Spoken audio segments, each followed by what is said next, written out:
show, and it's Grant with the Garden of Eater. It's Shelby. And today we're going to talk about summer tubbing and breeding fish, shrimp, snails, raising plants, growing them out, all the good stuff with the great outdoors. I know some of you are still way too cold to be starting your summer adventures just yet, but hopefully it's just around the corner.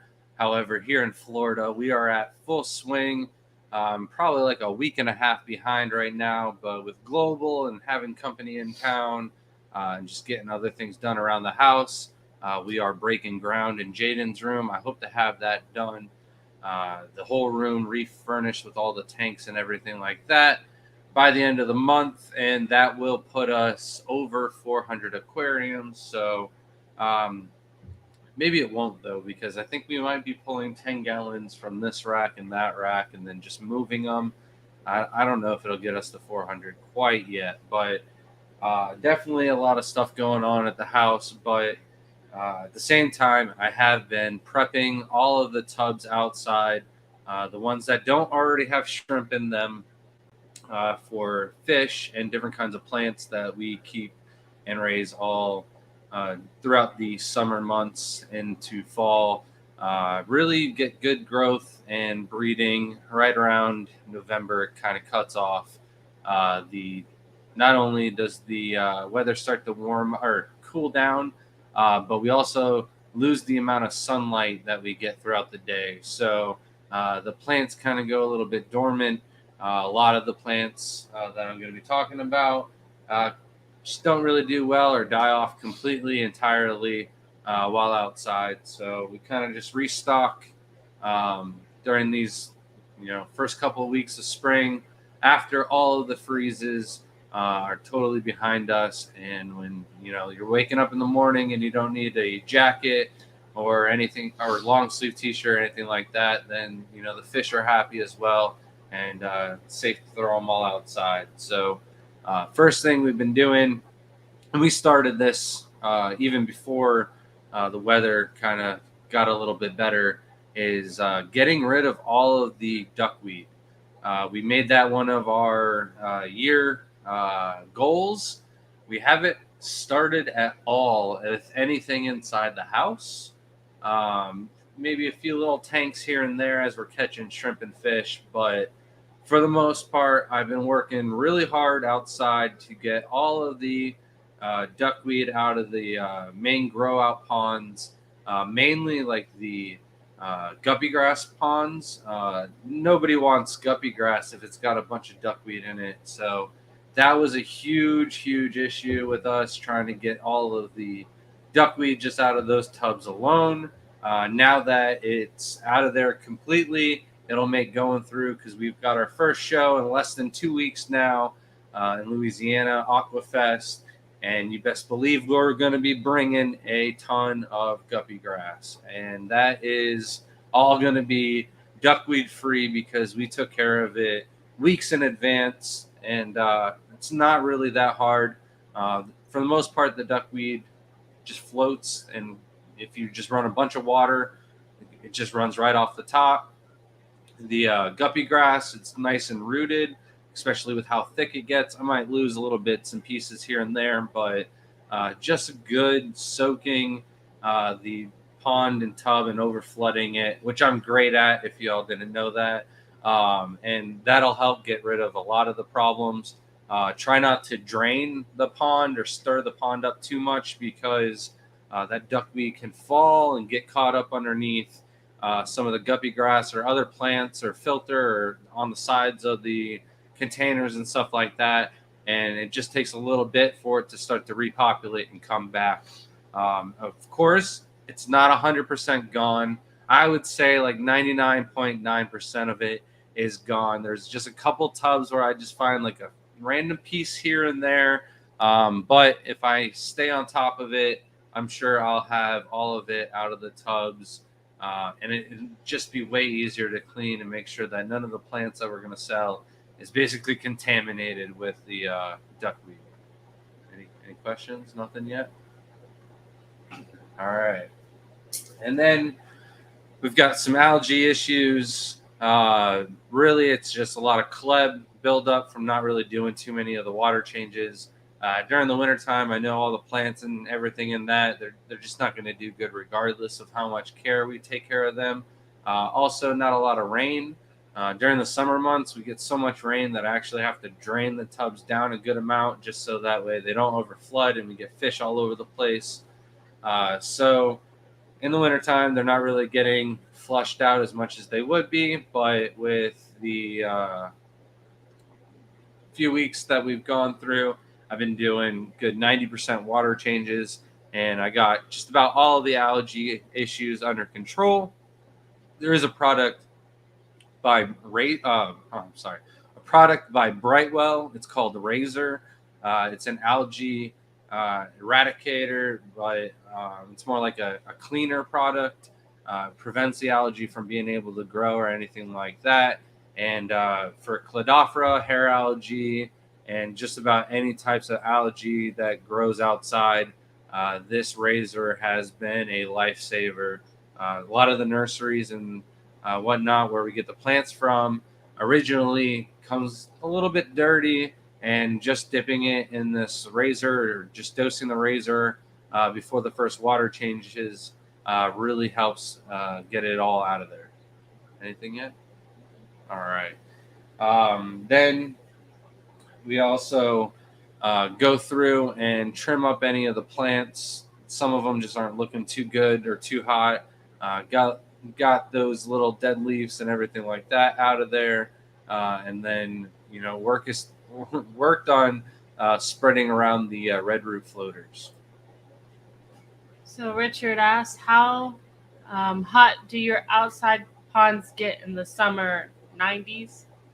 Um, I had one situation in the greenhouse where the black barrel that we have the orange Neocaridina shrimp in, it got to 93 degrees. That is the highest temperature I've ever recorded.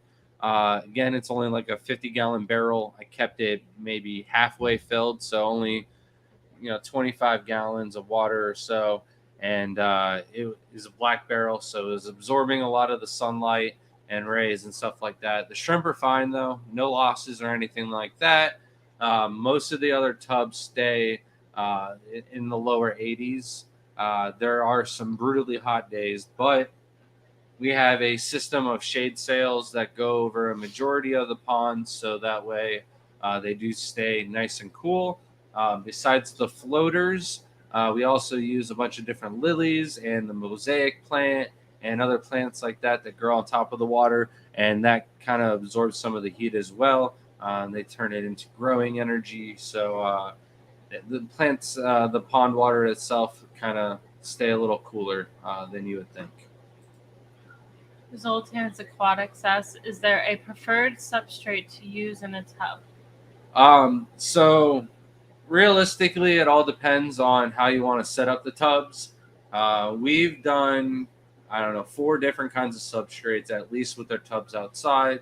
The first substrate that we were using is the aqua soil. We dumped a bunch of Brightwell into our Neocaridina ponds in hopes that we would get good growth for the plants and stuff like that. With how much we feed the shrimp and how little we do water changes, and just the thin amount of substrate that we did use, we were trying to do a lot of moss. The moss kind of grows more algae than it does actual moss outside. So we've switched over to more plants focused on our tubs out of the greenhouse, and in the greenhouse and down the one run is all shrimp. And we don't really focus on any plants other than like hornwort, and a little bit of the moss does all right, but most of it just grows a ton of algae. We have the samurai soil. We have some ponds that are just dirted with sand. We have some fluval and also some of the other tubs and a mixture of all 3 of them and stuff like that. The tubs with all the inert substrate, we'll use an Osmocote pellet, so that way the fertilizer gets to the plants one way or another through the substrate.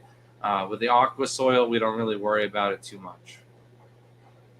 Brandon said tank ties. Are they going in the tubs, right? So we have some tangerine tigers already in one of the bins outside. Almost all of the tubs are Neocaridina, and then we've got maybe 10 that we're going to be dedicating to just plants, fish, and then we have one tub for the tangerine tigers. If the tangerine tigers do well this year, or first couple months anyways, I'll probably throw some yellow king kongs out there as well, and then eventually tang tais, taibies, other shrimp as well. I don't think that taibies and those kind of shrimp are going to do well though. Shrimp and Aquatics asks, I wanted to try tubs outside, just have some worries about temperature difference between day and nighttime. Had this ever been an issue for you guys? So I'm sure it depends on what you're keeping, but for the most part, we haven't had any issues with the temperature differences, except for in the winter when the Florida temperatures can go from like 70 degrees down to like 27 overnight. And that's where I saw some issues with like rice fish, and of course, all of our mollies and swords and stuff like that we kept. The sailfin mollies, however, survived through the winter, and we had a really harsh early freeze that wiped out a lot of our plants, and anything that was left outside. I thought maybe some guppies or some swords would survive, and then those ones would pass down their cold resilient genes onto the next generation, and we'd be able to raise those ones outside year round. However, that first freeze just basically took everything out. So, but during the summer, not really. Nothing is going to be really that big of an issue, other than like if you're doing like 5-gallon buckets, and if that's the case, I recommend heavy shade and not too much direct sun. But it's doable still. We did crayfish in 5-gallon buckets, but they were in the tiki bar. No sun at all. At Aquatics said, I remember seeing in your tubs last year the mosaic plant. Will you be selling any this year?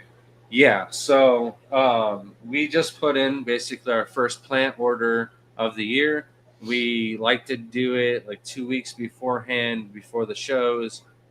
Just I didn't want to do it too soon because of the temperature, and some of the other plants hadn't come out of dormancy yet. However, now everything is in full bloom, and it's definitely go time. So we'll be getting in a ton of plants, and the mosaic ones for sure. That's like one of our favorite plants. So it was the thumbnail for today's video, and it was, of course, one of the first plants we tried to reorder on the new plants coming in. I did see this comment from you, Coro, that says I ship fish in duckweed to reduce the nitrates. I would be careful with that. When you put plants in the dark, they do tend to take oxygen out of water, so it's not very good to ship plants in with fish. A little here and there is not going to be a problem. Like some people do a little moss. It's not really bad, but usually that's with shrimp that don't need much as compared to fish. So I would.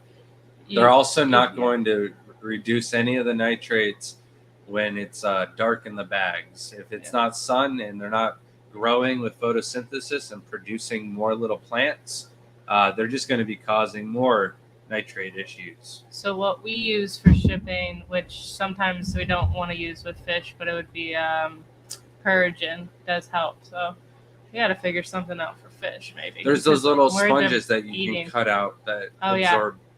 A lot of people use the sponges. Yeah. And they won't eat it like the little Purgen. That was it for that. All right, I was trying to get a little bit more to drink, but we're good. Yeah. So and duckweed isn't bad. It's just it's overwhelming sometimes. Like if you have algae issues, you do want a floater on top. So if it's easier for you to get an excess of duckweed, it's not a bad idea. But it's just going to become harder in the long run to get rid of it. But a little comb and netting it out, you'll eventually get rid of it, and it looks better than the algae anyways. So besides the fish and shrimp that are already outside, the next real thing that we're going to be throwing outside in abundance is going to be a bunch of snails. We ordered a bunch of blue and a bunch of black mystery snails. Once those get settled in, we'll be bringing in a bunch of other different colors as well. But I just want to start small on the snails and not get too far ahead of ourselves. My main focus is going to be mainly the plants and all the fish that we're adding outside. Um, we also have a ton of rabbit snails. The rabbit snails are available if you just email us and you live in a warmer state, or even if you live in a colder state and you want to pay for overnight shipping, reach out to us at thegardenofeater@gmail.com. We can take care of you. Thank you so much, Vibes, with the $1.99 super chat. Says y'all both looking good. Love y'all. Thank you so much, Vibes. Thank you, Vibes. Appreciate it, man.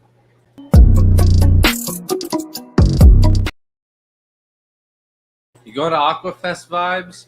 Or what's your first show of the year? I don't know if I already asked you that. I feel like I asked you that, but can't remember. I'm curious. I want to throw in a bunch of the rabbit snails outside, though. Dr. Anthony Mazerall gave us a little tip that they eat the Cladophora. So I mentioned that I do have certain shrimp tanks outside with some hair algae issues and algae. They're growing a ton of moss, but I'm not selling any of that moss. So even if the rabbit snails just go to town and go munch crunching on a bunch of moss, then I'm perfectly fine with that if they take out some of the algae as well. Especially in like the Blue Diamond pond, that would make Shelby's life a lot easier. There's a ton of nice, healthy blue ram's horns in that tank, and they're not doing anything for the algae whatsoever. So might send in the herd of rabbit snails. We've got some monsters in the house, some large adults, and I kind of want to get them out of the small tank, throw them out there, and see how they do. Lady R, welcome. Said, hey, Grant and Shelby, first time summer tubbing. Any advice on fish or shrimp selections? Summer temps vary from 70 to 90 degrees in Washington State. Lows dip into about the 50s. Thanks. All right. So for me to give you the best advice, I would have to know what size tub, because the larger tub that you go will really increase the amount of different kinds of fish that you can keep. You're doing only like a 100-gallon pond. Maybe I wouldn't do cichlids. But if you're doing like, a 300-gallon tub or one of the Rubbermaid, maybe in the 180-gallon tubs, you can get away with doing some cichlids, and the temperatures won't drop too much when it dips into the low 50s. But you said temperatures wouldn't drop if it drops to the water temperatures wouldn't drop. Okay. If you got to clarify that. I'm sorry.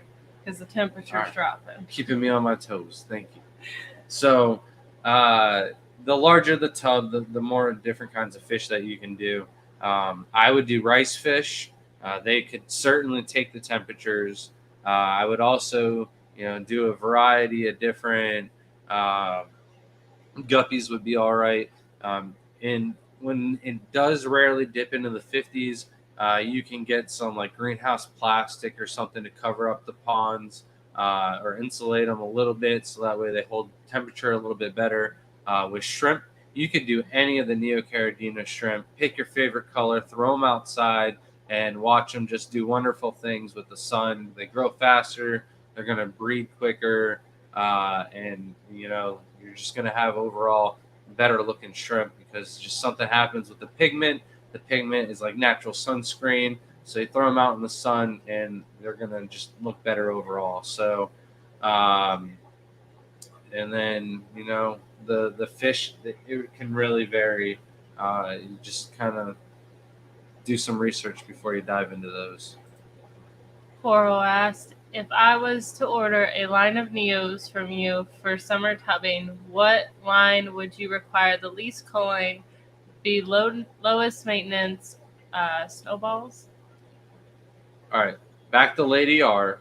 Oh, I thought you were done. No. I just remembered. Okay. Shiners would also be great for Washington. Rice fish and shiners, mark my words, Rainbows and Killies. Those are all going to be really big. I don't know, players in the hobby in the next coming few years. All right. So the shrimp that require the least amount of culling, um, obviously snowballs, but like why? Why would you want to do snowballs? Pick something else because there's just not a lot of demand for snowballs. We've got one little bucket and one IBC tote for snowballs, and I don't ever see us making any more than maybe one IBC tote and just use that one for wholesale. But not even a lot of stores or online stores want any of the snowballs regardless. So uh, yellows, the blue diamonds don't really require too much culling. And the reds aren't that bad because you just get red cherries out of the fire red. So I would do one of those three lines. Everything else is kind of a little bit more on the work side of culling. Yellows would be the best for summer tubbing just because you'd be able to see them. Almost every other shrimp you can't really see much besides reds, and reds would be a lot more culling. So I would go with yellows for sure. They're prettiest for sure. And those are our lines. So don't buy them off of somebody else and go, well, these yellows just throw an incredible amount of yellow culls. Well, we've done a lot of work. That's why I can recommend my yellows. And out of 1,000 yellows, we get like one cull. So Lady R says follow-up question.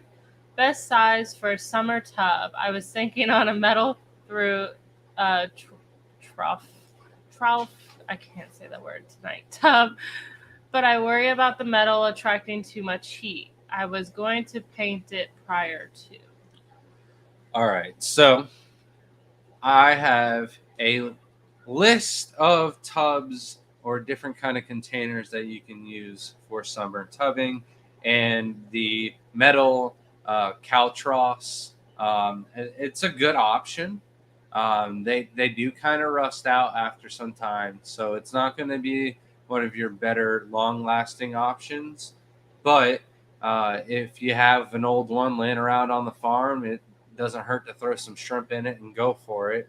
Um, I wouldn't be worried about them absorbing too much of the heat because for the most part, they're the metal reflecting, and they're going to reflect a lot of the heat away or the light. You could paint it white maybe, or you could paint it black and it absorbs some of the heat, and you can keep some of your cichlids or something like that that require the warmer water.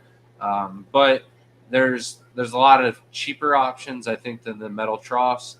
I know at our local feed store, Mermaid, and I can't remember the other brand.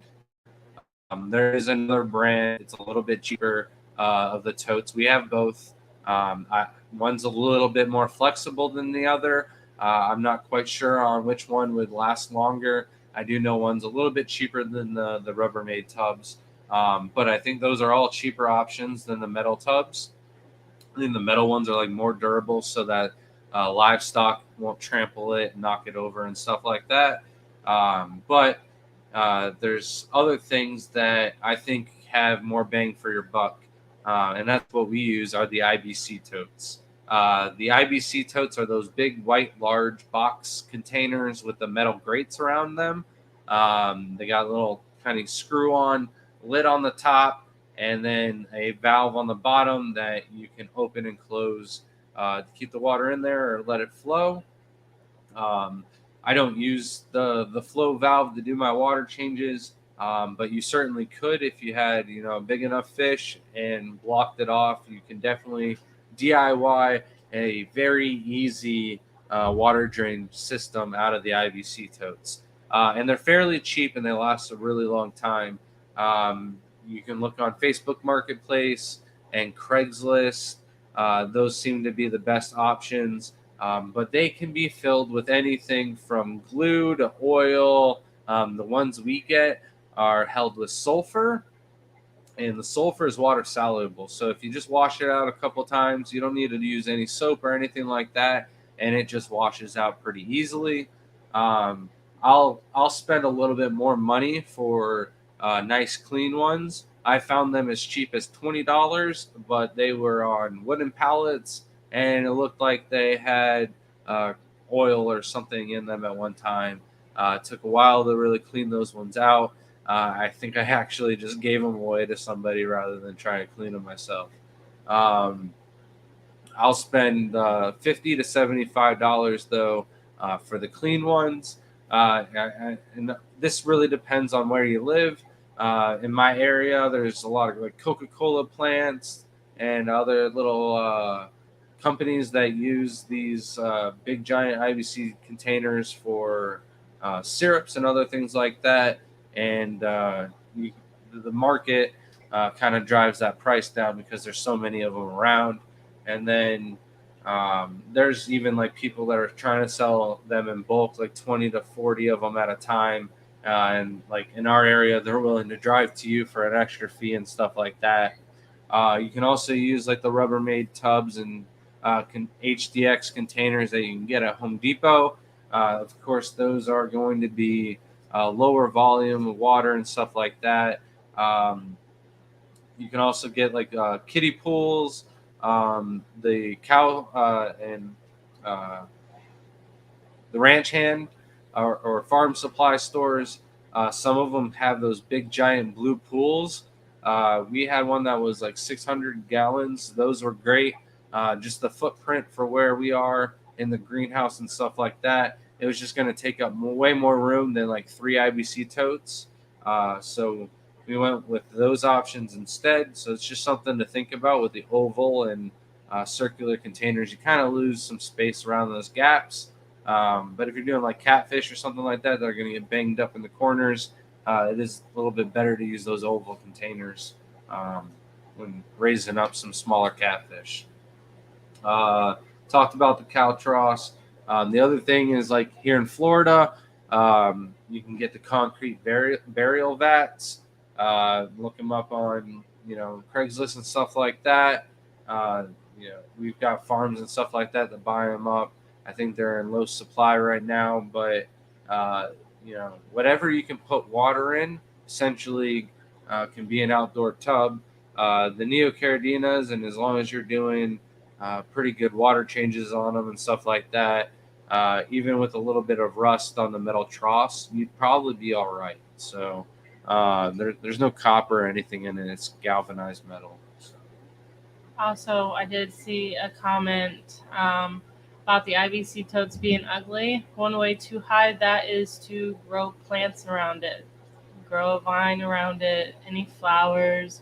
My favorite vining plant is Bleeding Heart. So a lot of things do grow really fast and would vine that up real fast. So And there is this whole like battle that me and Shelby kind of go in sometimes where we want something that looks good, but at the same time, if it's efficient and doesn't cost a lot of money, you can kind of look past the looks and think like it's a fence. Most fences are ugly. It's a fence that grows shrimp. So I'm happy about it, and it keeps the dogs in our backyard. So works for me. and I can cover it with plants if I wanted to. Lady R said, on the topic of snails, best snails for summer tubbing. So I would do 100% the mystery snails outside for summer tubbing. Um, I know Annette said that they don't eat the algae, but we saw a lot of the algae disappear from adding the mystery or the apple snails into certain tubs. The same would be with the rabbit snails. Um, Rabbit snails are also going to eat some of your plants. So, you pick and choose on where you go with that. I didn't get very much plants munched on with the mystery snail. So that's why I recommend those. Aquatic Moose said, Shelby, do you have any experience using flow-through breeder boxes for larger live bears? Asking for Lima Peruga, thinking they don't like to drop in there. It's been a day so far. I have never used any breeder boxes besides like ours for shrimp.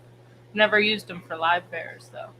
So we've gone through our phases of the marine land breeder boxes where we were running out of room to throw up tanks and stuff like that. So we decided to buy a bunch of the breeder boxes. Every year they go on sale on Amazon. They're pretty cheap. Um, our experiences with just the shrimp alone, and the reason why I don't like breeder boxes, is there's just not a lot of room for them to hide or anything like that. And you're always going up to the tank, and I don't get a lot of breeding out of breeder boxes. I would use a breeder box more for like uh, holding a female, a virgin female for breeding guppies, or setting aside a male so that way it doesn't get beat if you're about to do a show like the Keystone Clash or something like that. But actually worried about breeding in a breeder box, I'd much rather set up like a 10-gallon tank and go for that.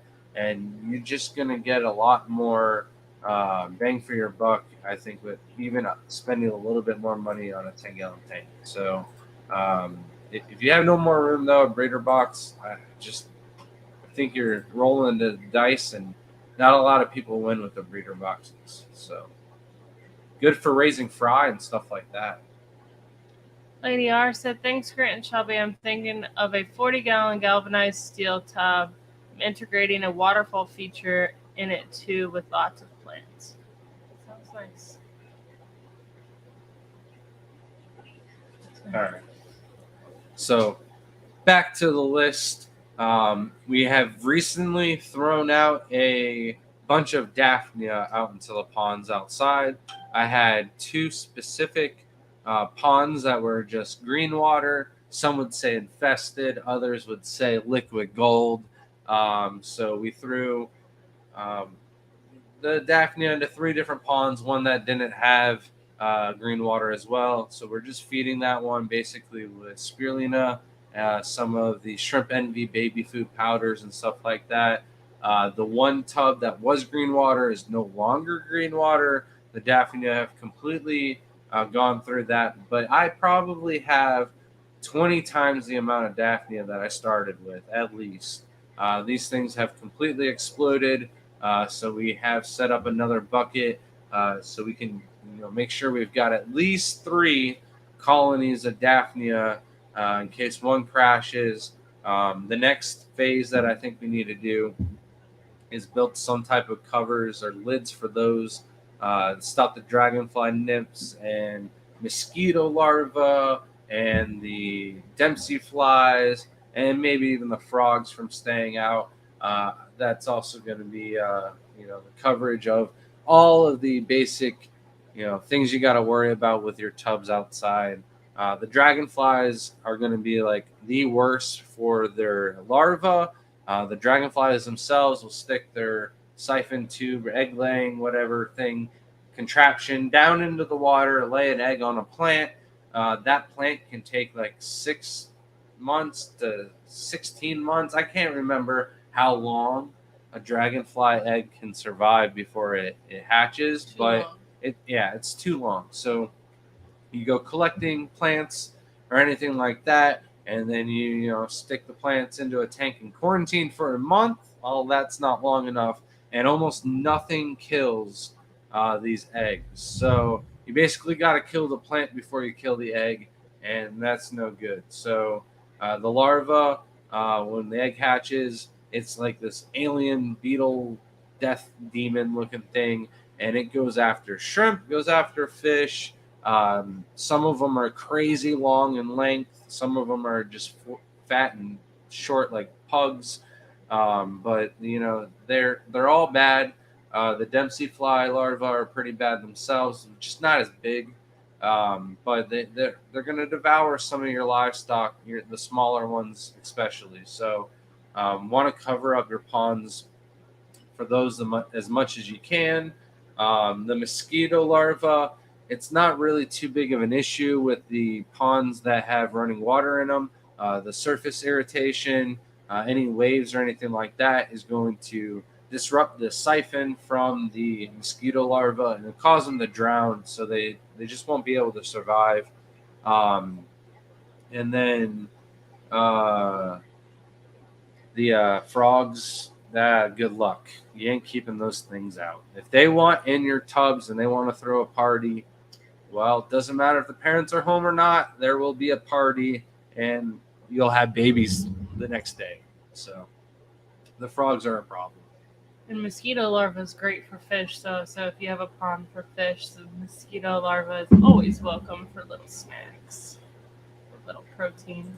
Sibley asked, in Minnesota, would bringing my shrimp inside for winter affect their colors? Couldn't get away from my topic. So that's a topic for next week. No, that is our topic next week. You don't have to wait though. So if you take your shrimp from outside, in general, doesn't matter what time of the year, they're not going to just lose those pigment that sell out of nowhere. They can lose their pigment for a variety of different things like stress, color of the substrate, and stuff like that. So lack of light in general. So as long as you throw them in a good quality tank with black substrate and a nice light, the shrimp shouldn't lose their color at all when bringing them inside. Great question, but for next week. I just thought it's funny. No one ever asked us about that. It's Shelby's topic for next week. She's actually going to have to do the entire. No. Okay. Good try. All right. Oh, Vibes with another $1.99 super chat says, since you asked, Aquashella is my first event. I mean, we would have to come drag you there because you live in that area. So if you didn't come, we would have to come find you and drag you to the show. So Does he? yeah,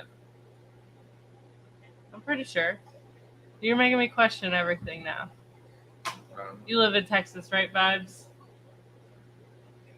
I don't know. That's gonna be a while for if he's not listening. But thank you so much, Vibes.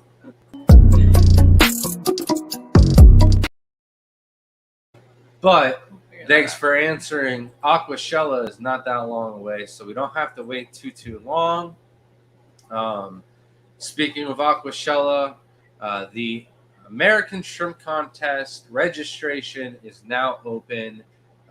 6 different categories, $25 to enter. Vibes, I hope you're entering. I mean, if you've been watching for this long, you don't have shrimp to enter yet. Oof. But no. With the shrimp contest, though, entering the shrimp contest, you get a pass to both days, VIP access to Aquashella. So it is a little cheap option to get into the show. But much appreciated. Thank you, Vibes. Looking forward to seeing you in Dallas. All right. The crayfish is the next thing on my list. I wanted to get some self-cloning crayfish for the hot tub so that way it could feed the turtles for us. But I think those are illegal, and I think maybe it's illegal to. I can't remember what the new law is on those, so I'll have to look into that. But I do want to throw some of the orange dwarf CPOs, the Mexican crawfish. I think with a larger tub inside the greenhouse, with a ton of different hides, PVC pipes, and stuff like that, that they would do pretty well in the ponds and have enough space that they're not going to destroy each other and stress out the females enough that they're not going to get buried up. So we're just making fun of you. Don't worry. oh, Passing man. one says, it sounds like Graham, but it looks like it came out of Chuck E. Cheese. Well, sorry. You better be. It's growing back very slowly though. Besides the dwarf crawfish, though, I don't think we're really going to get back into any of the crawfish. Shelby does have some from the NAMFA North Carolina trip that You struggle with NAMFA. I was trying to think of what state they were American in. Native. No, I'm not trying to say that. Okay. North Carolina is the state that they're in. So that's where the crawfish were collected from. So Um, those are in the tank in the garage. We'll find out soon if they have a pair or not. We do have the annual auction for the Pasco Club this weekend. So the fish that's swimming around in their tank will be getting the eviction notice, as well as a bunch of the other silly fish that we got for no apparent reason. Other than that, they were $1, and we had room for them, and the auction couldn't move on. So we're bringing them back to a different auction, though, and so hopefully somebody else will want them. And then the live bearers. The live bearers we are going heavy with outside. Lots of guppies, swords, platies, mollies, endlers, and I think we can do one type of Gudea and see how that does outside. We'll see. Well, I don't know if I'll have room, but I thought I'd be nice and offer it to you. They I don't don't know. like it hot. There are Well, water. put them in the one all the way near the house, nice and cool and shaded. They should do all right. Malcolm Reynolds said, "How high are you filling the IBC totes with water?" All right. So we fill them right to the IBC totes have gallon markers. We fill them up to the 175 gallon mark. It's like 2/3 of the way filled, maybe not even. The reason why I've done that is because the pump that we got, it is not rated to blow air down that deep. So we need to get a deep water pump if we're going to fill up the IBC totes any higher. I don't know if I have a plan to do that, just simply because they don't really like the higher water volume. They more like the footprint. So the IBC totes allow us to keep the water volume high enough that the water quality is pristine in the tubs. I don't really need it any higher. So maybe when we move and everything goes into a different system, I'll upgrade the pump to a deep water pump, and we'll fill the IBC totes up a little bit more. But also, I don't have to worry about them climbing out or moving or anything like that. So that's where they're at for now. And they'll probably stay there for a while. Zoltan Aquatic said, "Should I use more filtration than I would in an inside tank?" So I don't really do that, just simply because the sponge filters that we have out there, some of them are 180 gallons, some of them are 250 gallon. I think some of them are 220. Just depended on the brand and the size that they had in stock. With filling the water up to just 175 gallons, the 180 gallon sponges do just as good of a job as the 250 gallon ones do. It's all about having that control between feeding, sunlight and shade, and the amount of water changes that you're doing with the size of the filter. Those are all different things that work together, so that way you get a perfect little balance. But overkill is not going to hurt at all.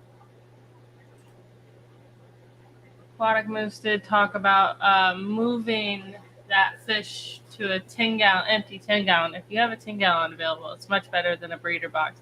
Could stress them out depending on how small the breeder box is. I usually, with my females, if they're pregnant, like my Gudeids, my tequila Gudeid, she takes longer. Like the babies come out bigger than most babies because they hold them in forever. But once she was like about to pop, I plopped her in another tank, and it only took her a few days to acclimate, had the babies, and I took her back out. So if you have an empty tank, that's the best way to go. But if you're not a fan of live bearers, don't worry. We're also going to be doing a bunch of different egg layers and stuff like that outside as well. We've already got the mountain cloud minnows breeding by the hundreds. I'd say we're probably up to like 300 mountain cloud minnows just in one tub. They're the gold variety. We've got, I don't know if this is the normal variety or a different type or what they are from Eric Bodrock. They will be going out in a tub tomorrow. I'll probably like hold half of them in the tank inside, just because I worry. The other tub is all RO water, basically because it's from all rainwater. And then I mix the GH only salts, and we have aqua soil. So that is a really low pH pond, and they're just really thriving in it. So these ones will be, just basically tap water. The water is going to be a little bit harder, of course. So I don't know. I'm just a little bit more cautious before I throw them all outside, but I'm pretty sure they'll do fine. Nick Rector said, "Are micro crabs safe to be with shrimp?" So you can keep micro crabs with shrimp, just be on the caution side that the micro crabs are filter feeders. So you do need like a dirtier tank with the micro crabs, and you almost never see them. They're not that interesting. So. First Class Fish said, "I'm wondering if UVB light would perhaps give us some of a nice coloring effects that the sun does, and what safety precautions are there? I believe B is fairly safe. Maybe reptile folks can help." So, I have also thought about this. We are kind of reptile folk, coming from breeding chameleons, then going into shrimp. I have replaced many UVB bulbs. We know that we need to swap them out every 6 months. Some of the longer bulbs last up to a year, but it's just one of those things where the shrimp might actually do better with the UVB. I don't have the right facility though to test that out, because all of our lids would block the UVB light. So I don't have like a humidity controller or anything in the house. So until then, I'm not going to be testing the UVB. It might do really well though. But I think a full spectrum bulb and like the brighter the lumens and everything like that is going to be what you want. Yeah, but you gotta be careful because you could be playing with algae then. Yeah. Yeah, the higher light. UVB seems to be really nice. We actually use that over our turtle tanks, which also have plants in them. And the plants do well, but I don't think we have any shrimp because it's all fish in there. Turtles would some in. It's gobble up those It's a shrimp. bare bottom tank, so Yeah. maybe they'll look good. We'll see. We should try it out. That's something I can mess with. I just feel like the turtle are gonna eat them so fast. Oh well, snacks, I guess. We'll put some cherries in there or something. Ew. All right, so the mountain cloud minnows, those are all doing well. The new ones we'll find out. We're also going to do some CPDs. Now, I'd like a little floating basket. Put the CPDs in there with a ton of moss, and just kind of move the basket around from pond to pond, and see if we can't get a bunch of CPDs going that way. We already have a ton of CPDs inside and tanks, so they're already available. It's just something I'd like to have fun with and see what we can't do, and even sell it wholesale if we really ramp up those numbers on the CPDs. But it's our favorite nanofish. Well, my favorite nanofish. So I don't mind if we have 1,000 of them in like a 40-gallon tank inside when you first walk in. That would look nice. I mean, we have 100. You want more? Yeah. Everyone gets attracted to that. Depending on the day. Wish or we the could time show of the it. day, they're like all hiding, and you don't think there's like hardly any fish in there, and then they get any sense that they're about to be fed, and they all herd out and start schooling at the top. So they're really cool schooling fish. And then there's a question. Go for it. Sibley Warrior asks, "Is filtration a must outside? I've seen videos, especially with rice fish. There's no filtration. I would most likely use a sponge, but if not needed, then that's nice." All right, so it is not needed. A filtration system is simply going to help reduce the amount of algae. The oxygen levels in the water, of course, are going to go up. That can increase baby survival rate and stuff like that, but it's not absolutely needed. Also, what kind of filtration are you talking about? Because some of those rice fish ponds, I don't know if they're the ones you're talking about specifically, but I see a lot of plants in them. And, the aquatic plants are great natural filters. So even if a tank doesn't have a filter, it could have a natural system that is, filtering the water and help keep the contaminants really low by growing the plants themselves. So um, it's not needed. Most of our plant tubs do not have sponge filters, but we're also doing pretty large water changes on them regularly, like every week, then if not every other week. Vibes with the 4.99 super chat says Texas. I was right. Okay. I knew we gloat in this saw for a him in second. Texas, but we also saw him in That's where we other met him. places. And I don't know why.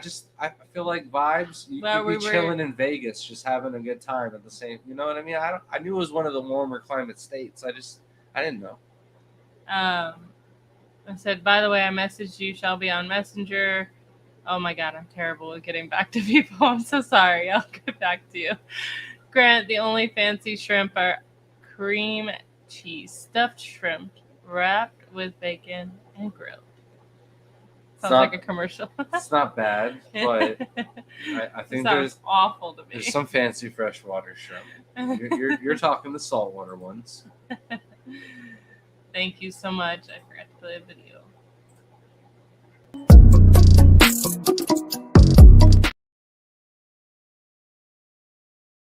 You gotta unmute us. Oh, there he goes. All right, thank Slow. you, Vibes. Much appreciated. The rice fish were actually the next fish on our list.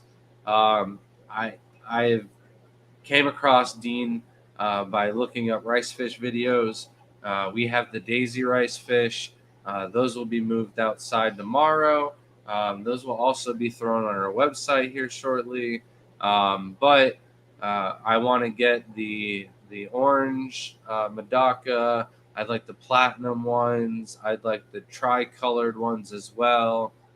So if we can get a good variety of the rice fish going, I'd be really happy with those. I did have some platinums and some orange out in the tubs, but I think because of how cold it got overnight and so fast, and they were in a little slightly smaller volume of water than the mountain cloud minnows that did survive, I don't think we're going to have that issue in the future. I've been here for quite some time in this house, and I don't think we've ever had a freeze that bad. I don't think You good? he's got a hairball. I'm sorry, people. He's good. Aquatic Moose says, is there any secrets to spawning white clouds? Assuming the tropical Tim / community tank are my downfalls currently, maybe more plants and rock piles too. So, when we originally got them, and I did some research, we got them from Mermaid John. He's a follower. Is he on tonight? I don't. No? All right. John gave them to us, and I asked what he spawns them on, and he told us marbles. So I had all the plans in the world to buy a bunch of marbles and toss them into the pond because they're egg scatterers, and that the eggs would fall through the marbles and the fish wouldn't be able to eat them, and they'd be able to breed that way. However, they've been breeding without me even having to add the marbles into the tank. So would marbles maybe increase the amount of numbers? If so, I don't need to do that. I'm quite happy with the amount of mountain cloud minnows that the one pond is producing. But if you threw some marbles into a tank, they should be able to breed on those. That's what I'd recommend. We do kind of have mini marbles if you want to think about it, because they're in the samurai soil. I feel like you did not answer that correctly. But anyways, so yes, if you were, the tropical temps are fine. They like it warmer. It's really warm outside right now for them. So they do like that. but a community tank is the downfall currently. They probably just don't feel safe enough to have it, or if they are having babies, they're being eaten by the other members in the tank, most likely. You could try more plants and rock piles. Rock piles would probably be the best, so that they can have that. Floaters are also a good option because usually the babies swim up to the top, and if they could hide in the floaters, that would be the best.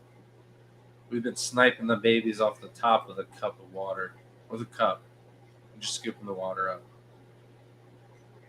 So Sibley says the breeder I saw on YouTube has no filter or plants in his breeder tubs of rice fish. He had the new style of breeder mops, but had air stones, I believe, in fry tubs and hatch out tubs. Yeah. He might be doing large water changes regularly though, but yeah, they're pretty durable little fish. So. Yep. And you just want some water agitation to get some of that. So doing water changes would really help. And air stones are the best. Like I wouldn't necessarily I told him that most of the tubs out back could just use an air stone. It would just help oxygenate the water and make everything better. You don't necessarily need upgrade it. Filtration. If you're doing proper water changes, you don't necessarily need filtration. We've learned that from several people in the hobby that do water changes on their tanks regularly and don't have filtration. I more want the fish outside for mosquito control. And if they breed, they breed, but I'd like them to breed.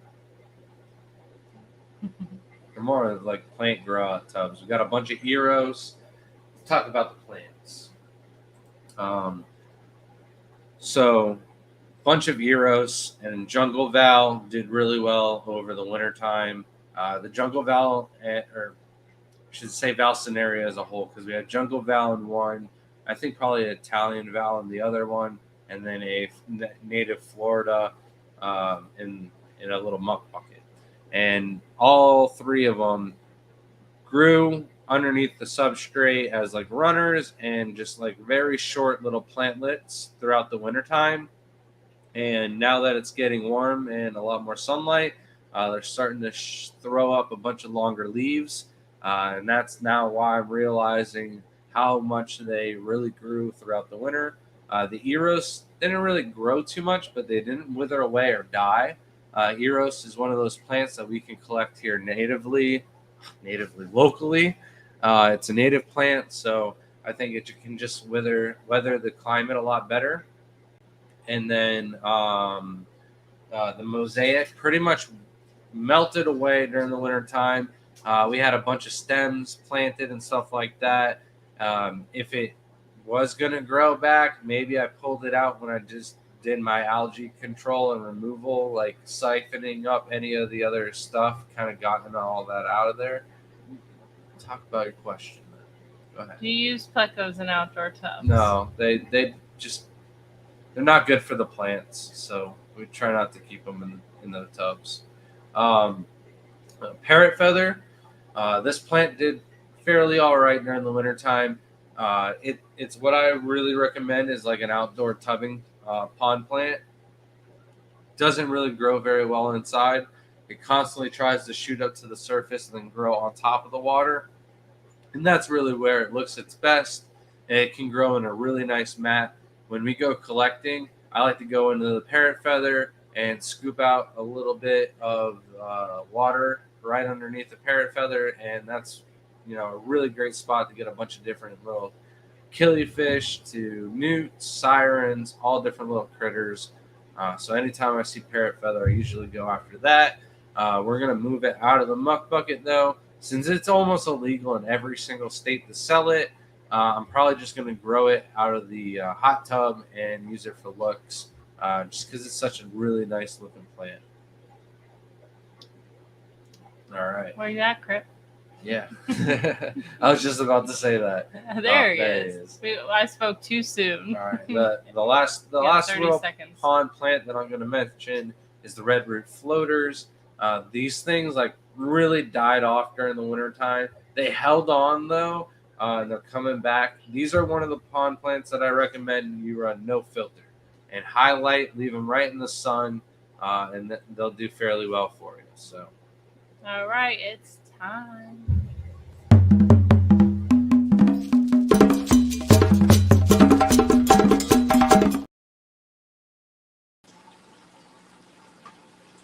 That's moving so slow. Hey, Tim, how's it going, man? Hey, how you doing? I'm doing all right. So, hit me with the question of the week. Oh. All right, I posted it like 3-4 minutes ago or so in the chat. Yeah. If Shelby can find it for us. She's clicking on everything except for the comment right now. So I'm I've got so some sorry. really exciting news, and I already told Grant about this, but I'm getting a Neo rack in the basement very, very soon. It's going to be 18 tanks, and so I'd like some help figuring out how I'd like to support each of the shelves. Is there a way you can show us how you guys support your shelves? All right. So, I just hold them. I'm just kidding. are you going to do it? No. You're leaving me when I needed your help. Oh, I'm so sorry. All right. Well, I can show you a good way pretty much right here. Oh, my fat head's in the way now, so I'll just keep it here. But if you look behind me, oh, man, she really broke my mojo here. I was going to have her go around and show you on the thing. But I have both of the styles right here, so I can show you right now. But for all of my shelving, where I need to worry about how much space is going to go on a wall, and if I'm limited and I don't have, enough room that the 2x4s can go on opposite sides, then I like to build my stands so that way the tanks can be tucked behind the 2x4s. And what this basically does is eliminate the Dota option. Dota cut is where you, it's a certain style of a cut, but I also use it to refer to the style that I build the other stands. It's like a lazy way to do the Dota method, but the Dota method is basically where you take one of the 2x4s and you cut a notch out of the 2x4, and then the other 2x4 goes into it. So the vertical beam gets the notch cut out, and then the horizontal beam goes into the vertical beam, and that takes all the pressure off of any of the screws and goes directly onto the beam. The only problem is, so with our tanks right here, it takes up a lot more room, and I don't have the space to slide the tank behind it now because of the room that the Dota cut uses up. So in order to take all of the pressure onto these beams right here through the cut of wood, I basically have this piece of wood goes up a certain length, and then the 2x4 rests on it, and then another piece of wood, and then the 2x4 rests on top of that. So all of the weight rests on the 2x4, where on this stand, all the weight's being supported by screws. And all I did was take another 2x4 underneath and put an extra 3 screws on each side. So in case these 3 screws did fail, these ones, are backup. But it's overkill already what I did, and this is just in case. I've done 3 stands where I don't have these just in case bars, and I've never had a tank crash or stand come falling down or anything like that. So we really just did overkill, and you should be safe. Okay. And I'd be able to do like 3 tiers high. Do you think I'd need a center support in that, or could I go 6 tanks across without center vertical? So 7 tanks is what I've been told is the most you can do. So if you're trying to do 6 tanks, you don't need a center. We have 5 tanks, but it's really like we had 9 tanks on a 2x4, and you know what I mean? I wanted to split it somehow, so we did 5 and 4. You know what I mean? So we could do 6, but 6 and 3 would just look goofy, and 7 and 2 would look even worse. So we kind of put it as central as we could. But if I was building a rack that just needed a row of 6, I would be comfortable with that. Okay, cool. And Super excited to do this. and anybody that has a question on like what kind of cut you make, just send me the measurement of a wall that you have, and then I'll tell you how many 10 gallons you can fit on that wall, and if you can do the Dota cut or not. Because the Dota style is going to use up 2 2x4s, which are 3 Dado. Am I saying it wrong? Yeah. I don't know. They're making fun of you. They get a hashtag for it. I really don't care. But it's going to take up 7 inches of space. So it's not quite a 10 gallon. So depending on, how much room you've got to work with the 110 gallon rack wall, I couldn't do the data cut. I don't know. Dado? D-A-D-O. I couldn't. I don't know. You watching a British guy talk about it, I'm pretty sure he says Dota. So I don't know who's got it right, but I couldn't fit 100 tanks on the wall by doing that style build. I had to do it my way and then do the extra supports. And I'm doing 5 tiers high, and nothing's crashed down on us. So okay, super cool. Thank you so much. Are you also going to drill the tank stand into the studs in the wall? Well, the stand is going to be going in the basement, so I was going to put extend the legs all the way up to the ceiling where the rafters are and secure it up vertically up at the top. All right. And there's no chance of it leaning over or anything like that. Awesome, man. I can't wait to see that. That'll be great. Yeah, I'm super excited. Well, hopefully that answered all your questions. If you have any more, feel free to reach out to me with measurements. I can help you out, man. All right. Awesome. Thank you so much. No problem, man. See you next week. All right. Catch you later. Have happy Easter. Yeah, happy. Oops. I did that way too fast. You didn't tell him happy Easter. I know. I'm terrible. Sibley Warrior says, fast change of topic. Pure versus Adesanya. Who you got? Masvidal versus Burns. I thought that was already over. No. They're gonna fight again? Yeah, Adesanya got knocked out.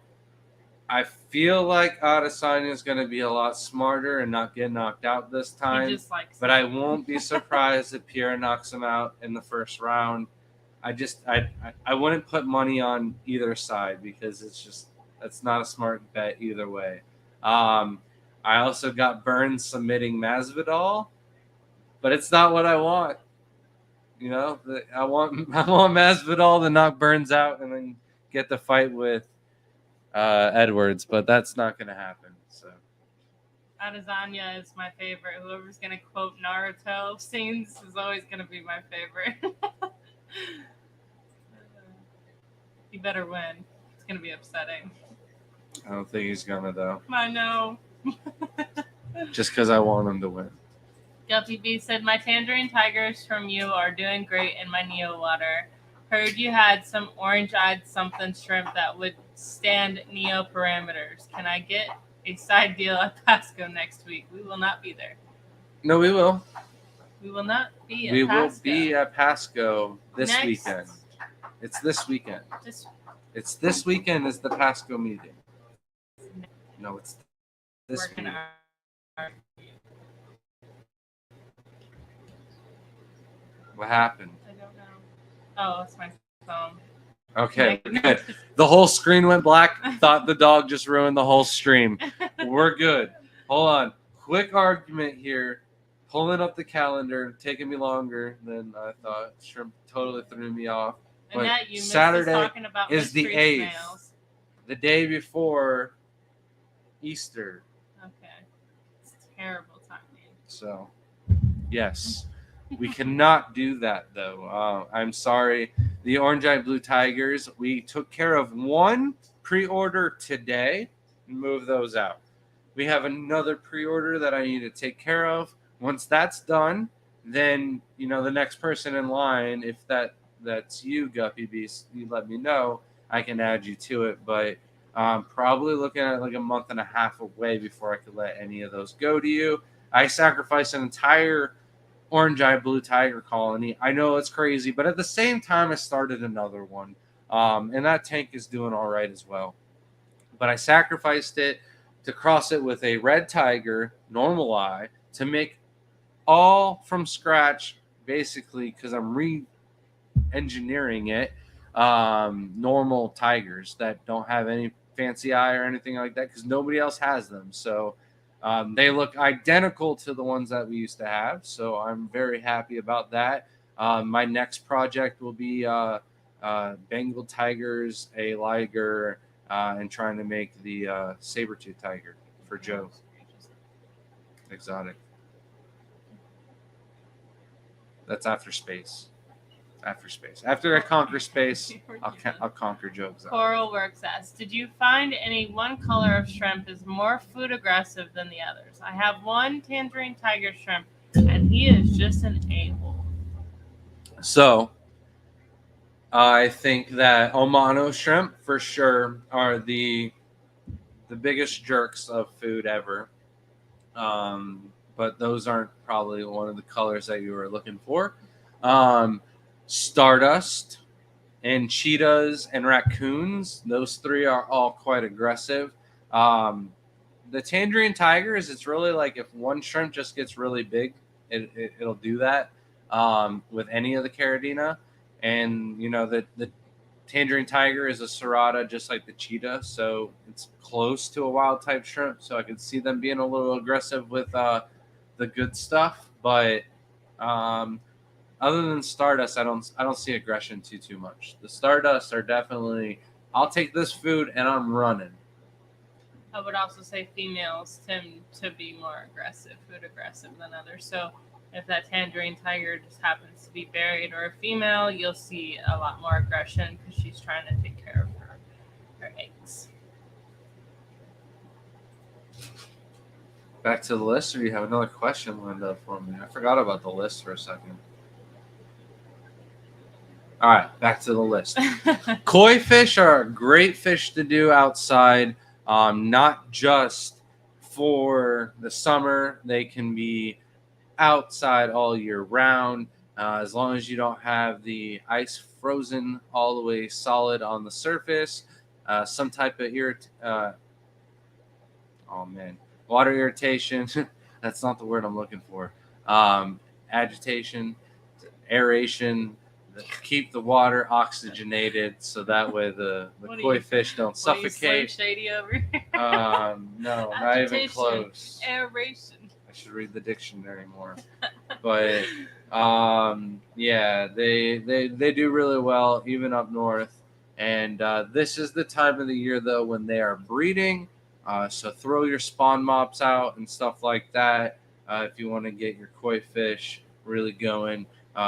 It does take them a couple of years to get to maturity. So if you just bought your koi fish last year at Petco, you're probably not going to be breeding this year. But it does take some time. But we do have a nice little colony school going on in the pool. And last 3 years now, we've gotten babies. Last year, we only got 3 babies. But that's because we didn't try to keep the snails away from the eggs. This year, we've got a lot more. Benjamin Peters asked a super important question. Peeps or chocolate bunnies? I definitely want white chocolate bunnies over Peeps all day. Yeah, I would prefer chocolate bunnies. Very rarely do I ever want Peeps. It's really weird. And I take like a bite out of it. I'm like, once a year and I'm good. Yeah. Yeah. I'm like, oh man, I really want these. I haven't had them in so long. Take a bite and I'm like, I regret that. Them chocolate covered Peeps almost got me. Oh yeah, almost. I might grab some for the kids, but I've already eaten half of the Easter egg candy we bought for the kids. It is bad. More than half. But if I wait any longer to buy it, then it's all gone, and you're stuck with the bad stuff. I'm eating the kids' bad candy. This one actually is an important question. I'm sorry. Outside of aquatics said, hey guys, I have a green jade tank infested with Vorticella. What should I do?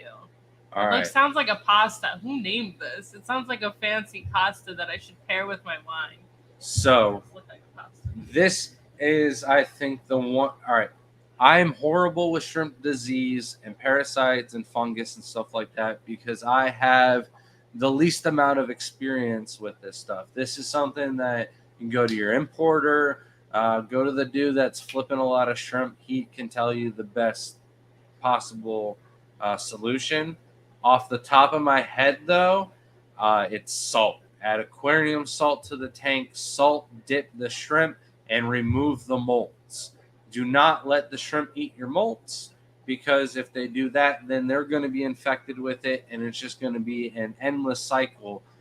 So, salt and remove the molts. I believe that's the best solution, but I would do more research myself if I had that issue. Sorry, I had to bring this up. The other thing that we can do is dose the tank with Paragard after the salt as a preventative. Make sure it doesn't come back or gets the last little bit of it out of there. Careful, I know it's the last one. I'm sorry.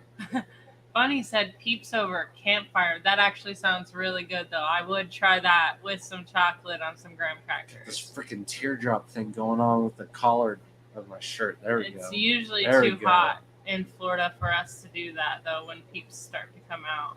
But It might be all right. s'more Oreos, too. Good thing to try. I saw that on TikTok the I other day. kind of want to put a chocolate covered peep in the freezer and see how that is. How much? Ooh, there's a. We're gonna talk about this later. Let's stop with the candy. How much money is too much to spend on a summer? I'm saying that right? Summer tub fountain. All right, so there are little kits and stuff like that.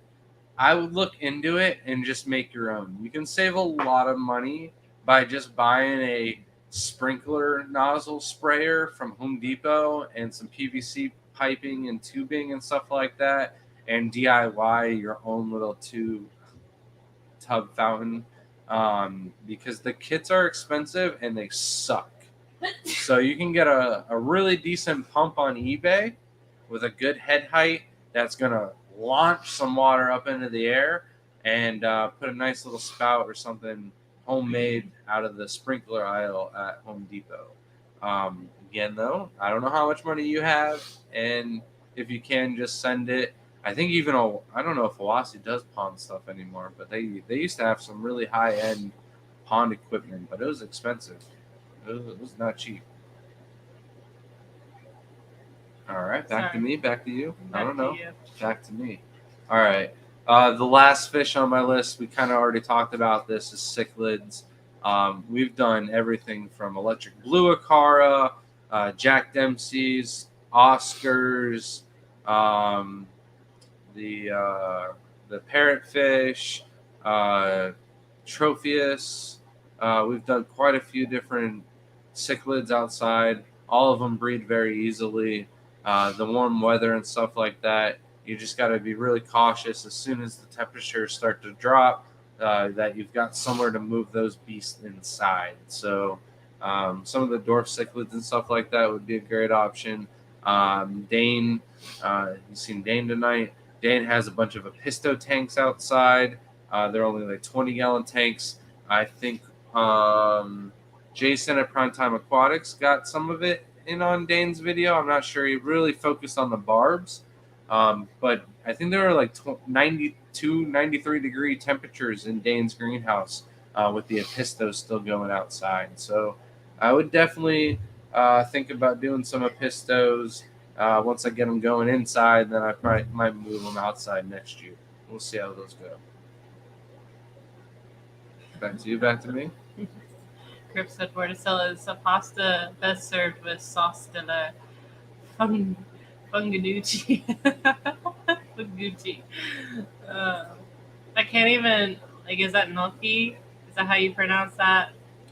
I don't even pronounce the one at Olive Garden right. I just asked for Gucci soup. They all know what I'm talking about. But anyways, lettuce does not really have nutrients. It's mainly just water.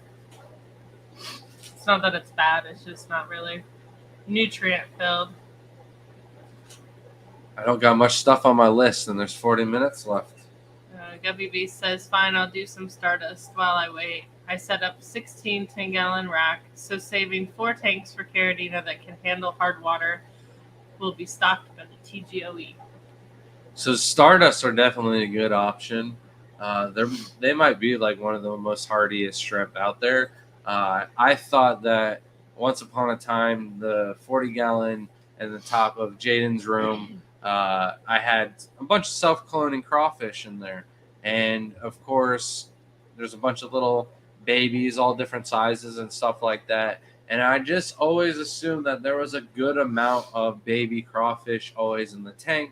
And then one day I had to tear down the tank, and sure enough, it wasn't just baby crawfish. There was a massive colony of Stardust breeding in that tank where I wasn't doing any water changes. I was overfeeding and like throwing the scrap leaves and other stuff, trimmings from other tanks. It was just like my trash tank. Like the crawfish are eventually going to eat it, right? So the Stardust really surprised me. They're also in the same tank with our dwarf neon rainbows, just chilling. So they've got some balls to them. Brandon asked, Dragon Blood's still a genetic secret? I'm wondering what comes from a cross with blue steel. All right, so you don't have to wonder what happens when you cross blue Dragon Bloods and blue Steels, because Ruben has done that exact cross, I think. Or maybe, no, he did Dragon Bloods with Orange Eye Blue Lapis. But I think like the exact same results would come. Like the genetics are all still there. You can get some tie bees and other stuff like that with the back line. I don't think very much interesting is going to come out of it. But yeah, it's still a secret. I should just message the breeder one day and see if he's down to talk about it. I don't know if it's like a secret that he just keeps on purpose, but there's so many people that have that shrimp now. Like, why would you want to keep it? I don't get the purpose of the secrets, so I can't answer that. Dennis Engel said, do you have the Elosoma in ponds? No, we have them in a tank. Yeah, we have them in a tank. Shelby, I need to apologize on film in front of these millions of people. You were right about the license. I was wrong, but I'm also going to blame Ryan. He told me wrong misinformation. So, Ryan, it's on you. But we will have Elosoma probably available by the end of this year for sure. We can talk. So. Lost my pen. Okay.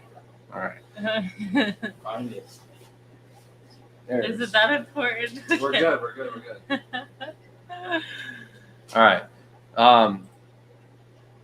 Man, I was on a roll. The Dragon Blood thing. Sorry. You're good. I think one day we'll be able to find that out. I don't know what the secrets are about, but I do get, like, we went to Consolidated Fish Farms, and there was like a secret room that we couldn't get into. He has a DNR sign and stuff like that. I get those secrets because it's like he's got a new fish that is about to be released in the hobby, and they're trying to breed them out before anybody gets whiff of it. That I understand. But the secret of a fish that's already out there, that's already mass produced and stuff like that, like, it's so hard to copy and just make a Yellow King Kong from scratch that I don't care that you know that it's Tangerine Tiger crossed with any Taiwan bee, but like 8 to 10 generations down the line, and just stop trying and it'll show up. Like, that's the recipe. But, you know, I don't get the secrets. They're still kind of an expensive shrimp, I guess. So maybe the secret is just like really cheap shrimp.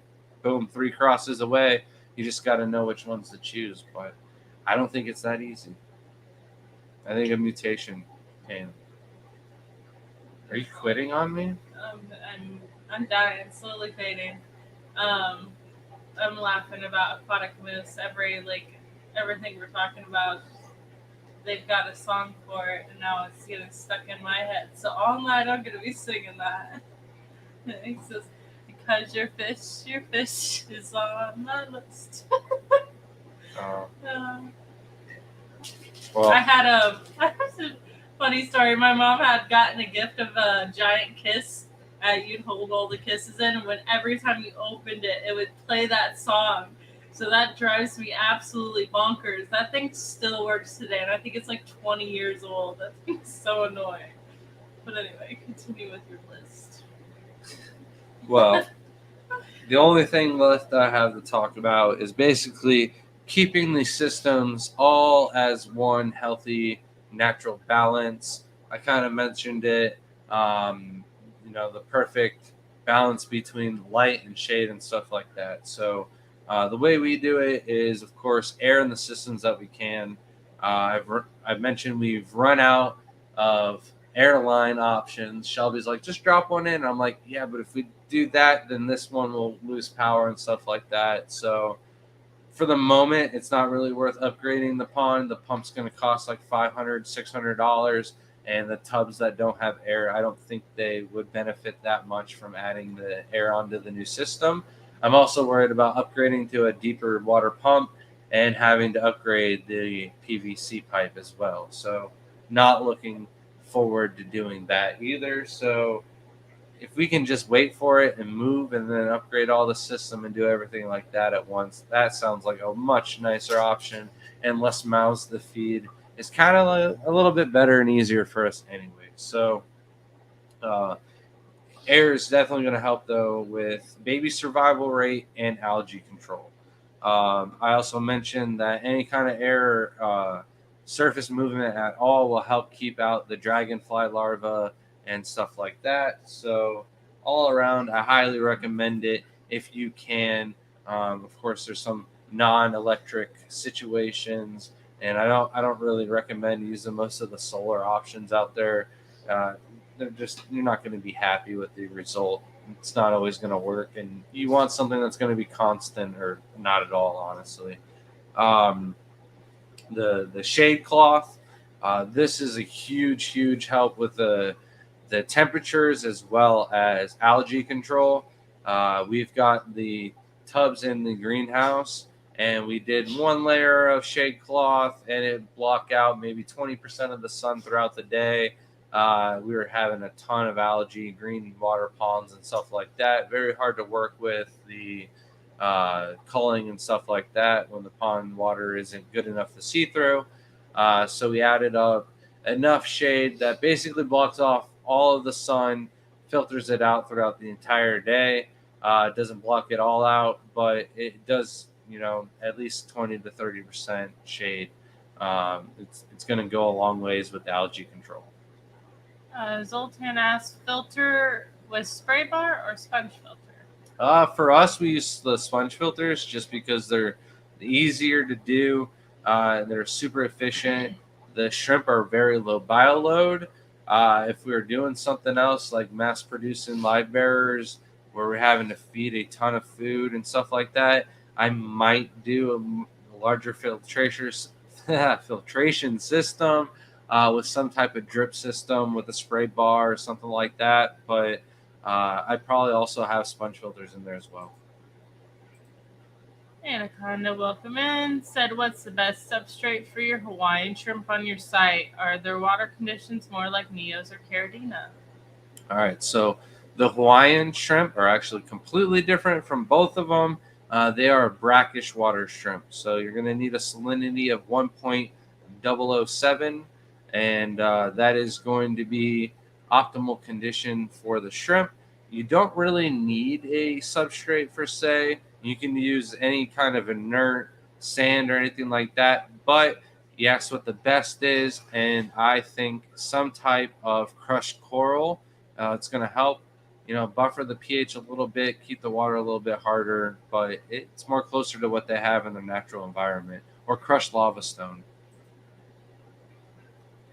Dennis Angle coming with a $10 super chat. Says, I use 50% shade cloth. You can use up to 90%.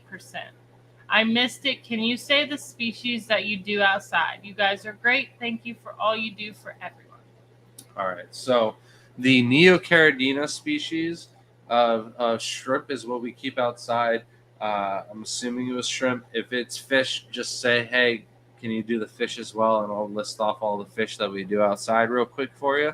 But the more shade that you do, just remember that throwing the shrimp outside, you kind of want as much sunlight as you can, because that is going to affect the pigment. The more sun that they're getting, the more deeper, darker, wider pigment cells that they're going to have, and this is going to result in a better looking shrimp. That's why I generally aim for like a 30% shade cloth. That way, it's also really visible. You don't need lights or anything like that to work in the ponds and view the shrimp and cull and stuff like that. So, 50% shade cloth is probably not that bad either. The IBC totes, they definitely get more, but most of the time their sun is coming in through the sides of the of the IBC totes and not from the top.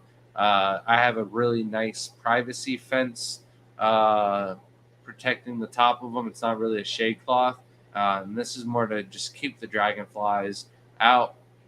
Also, note you can do something nice and flimsy, but if you had any like stray cats or squirrels or birds or anything walk on the top of that, they could fall through. So that's why we do the long fence, privacy fencing. Uh, Pretty much over 30 pounds could walk across and not have to worry about through. You're throwing me off with I this. know, it's the cord. You're good. At least we know we didn't get Name kicked a off. single thing that he asked, though. He just asked to say the species that you do outside. I said the Nothing about shade Neocaridina cloth. shrimp. If it wasn't the shrimp, then what kind of fish? I would just name the fish that we do outside. It's All right. easier. We've got the Golden Mountain Club minnows, CPDs, the rice fish, several different kinds of guppies, endlers, mollies, swords, platies, the koi fish, and then we generally keep one type of cichlid outside. I think this year we're going to do Africans. I'm going to do yellow labs. Go back to the roots. Some shellies would be fun outside too. Mhm. Yeah, there's a lot you could do outside. Most of them typically do like warmer water regardless. There's only a few species that need like colder water and don't do well, but I think you named all of them. But you said You you could can also use do 90%, coracots so I outside, was just too. saying why you wouldn't want to use 90% when breeding shrimp. Okay, I'm sorry. it wasn't a question though. But anyways, thank you so much, and here is your donation video.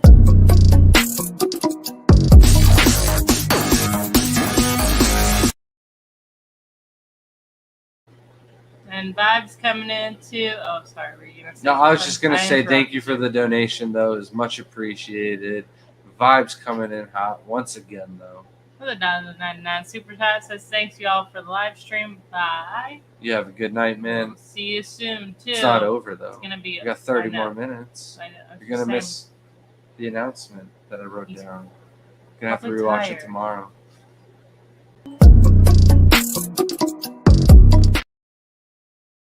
It's only like 9:30 over there in Texas, though. That's late for something. Okay. So, Aquatic Moose go ahead. asked, do you feed your outdoor tubs? How often? Do you take bugs and mold into account? Oh, so that is the one thing that I forgot to mention Right. when I was talking about the intruders, Okay, and that is definitely bugs.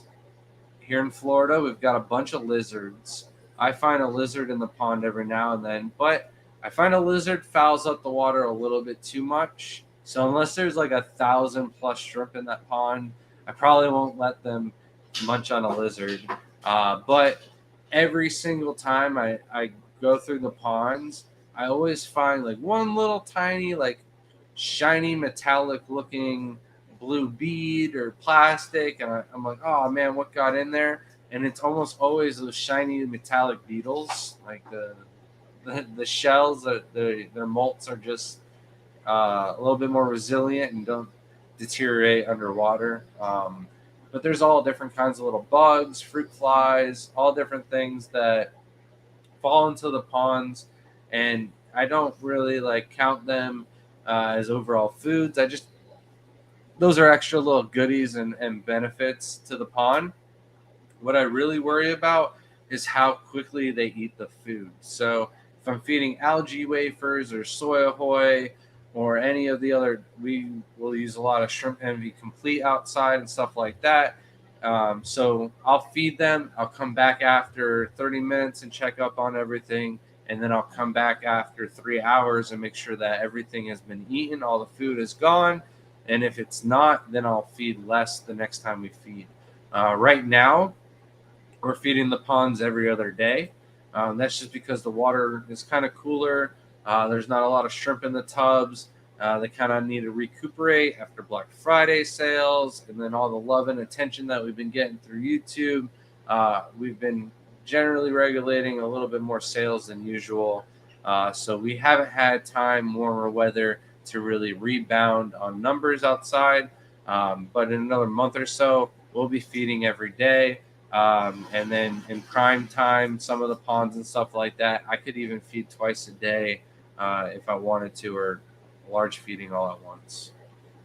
Kodak Moose also asks, how do you attach the shade cloth? So it really depends. The privacy fence that we're using as shade cloth for the IBC toads have these little eye hook rings. And we're able to just zip tie those right onto the. It's not an eye hook, is it? Eyelet. Sorry. Works at West Marine. She knows it. All right.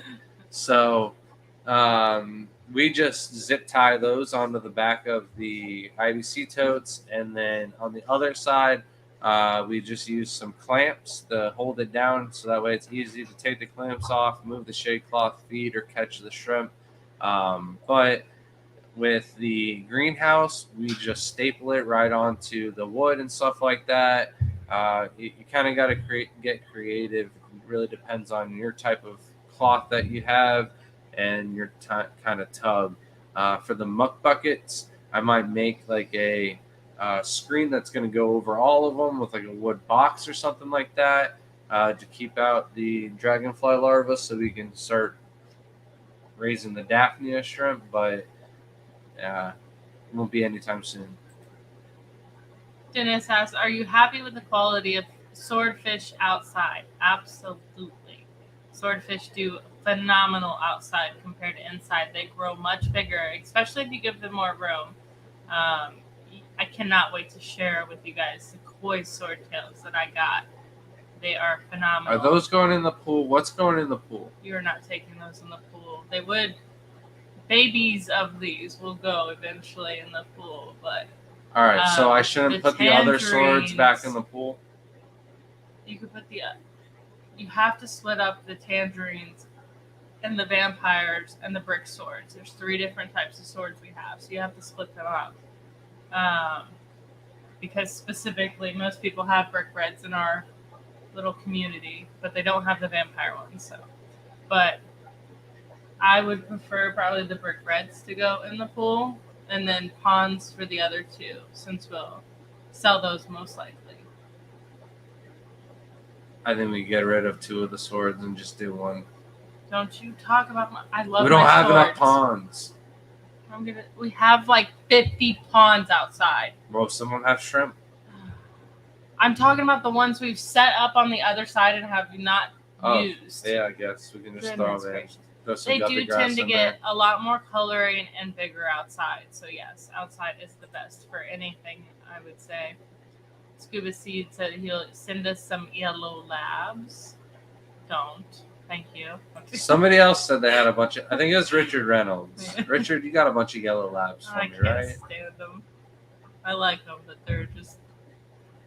All right. So Easy V Rider said, any tips for breeding CPDs? So they like to lay their eggs in moss. So if you put some type of grate underneath the moss for them to lay under, the eggs will fall through the grate. Put a little container underneath the grate to catch the eggs and harvest the eggs that way. That is how I've heard is the most efficient way to breed your CPDs. I'm going to try the floating basket method with our CPDs outside of one of the ponds as well.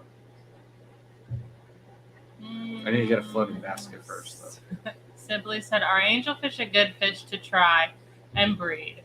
Would they be a good option out in tubs if you had a pair, or be an invisible glass tank better? I seen it's Dean's currency." So I think angelfish would be great to do outside.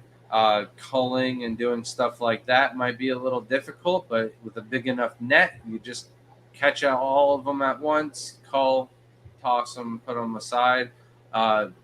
We've got tons of farms down here that are breeding a massive amount of angelfish outside. Consolidateds, Mike Cichlids, definitely angelfish are a great one to do outside. And we don't have enough tubs, but maybe that'll change when we get back from Louisiana. Scuba Steve said, "Is TGOE going to the Keystone Clash?" We hope so. Yeah.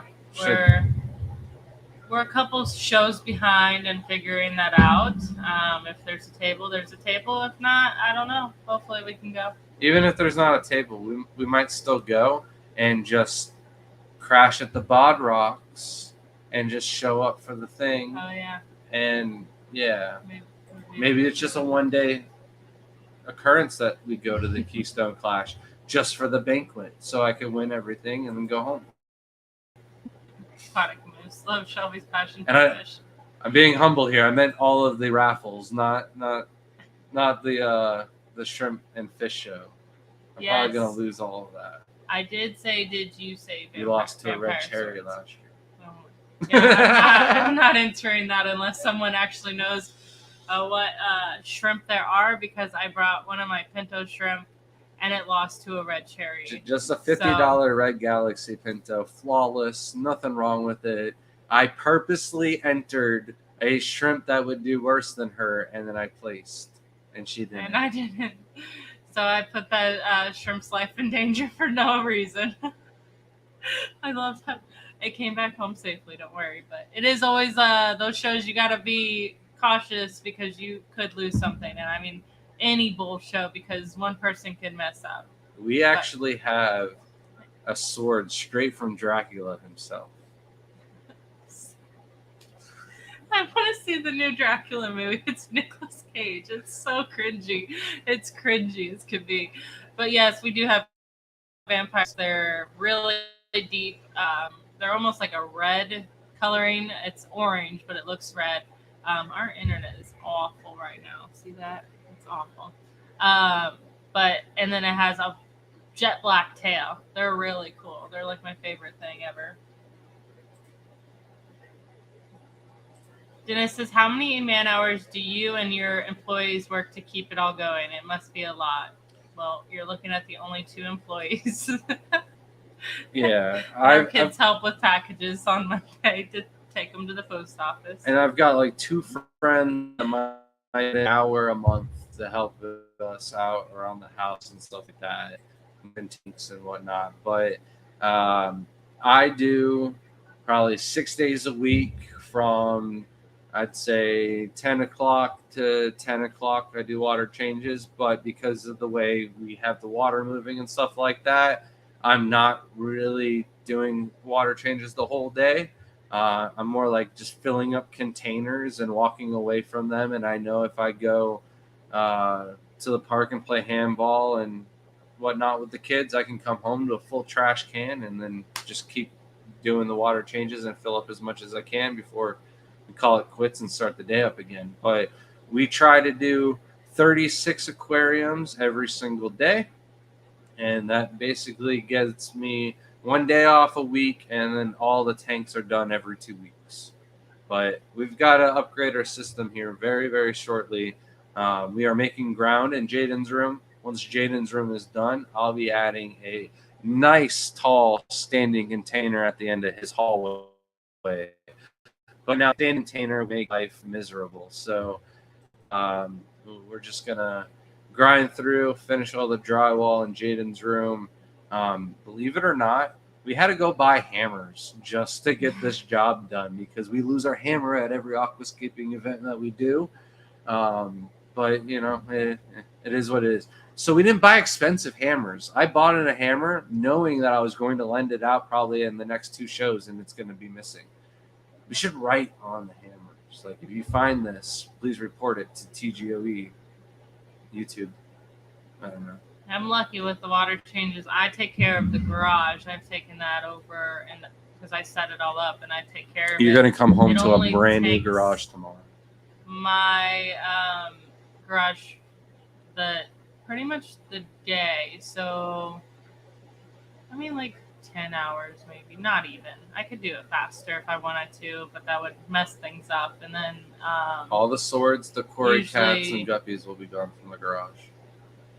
Except for your swords. Your swords are and my guppy, my one specific tank that I told you not to touch. with the parrots. No, one I don't. tank. You're gonna have to show me which ones. Touching my fish.